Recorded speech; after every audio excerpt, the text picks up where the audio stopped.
I am Amer Owaida. I represent ALAX, the blockchain app store designed for gamers. Now, can I have a show of hands? How many of you have a smartphone on you? In the whole room. Okay. Now, how many of you have played a game at least once to pass the time? Only? I don't believe that. At least once. Well, ALAX aims to change the game with blockchain. How so?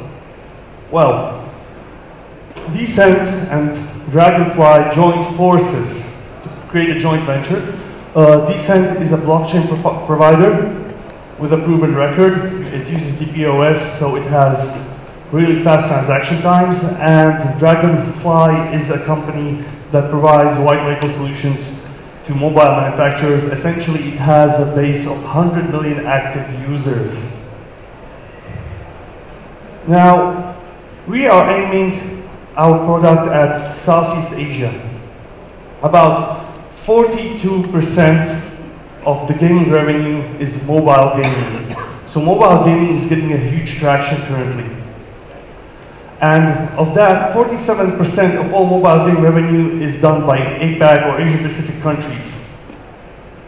Now, in emerging markets, it has its own set of challenges that people have to face.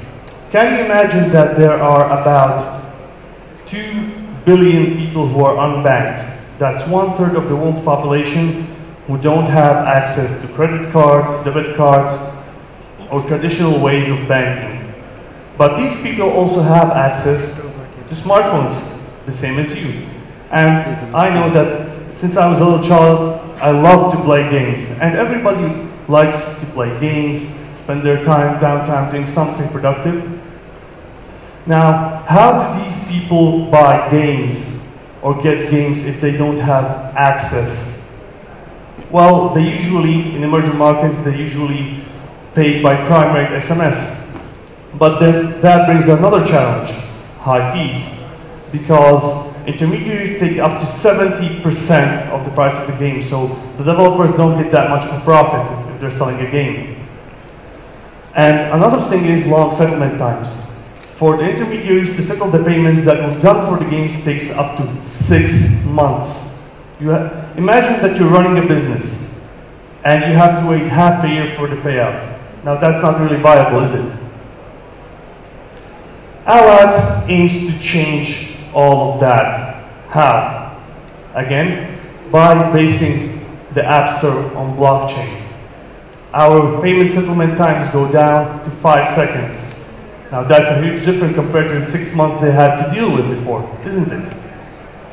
It's more secure, more transparent. Developers can see how their games were doing depending on using the blockchain. They can see how many actual games were sold.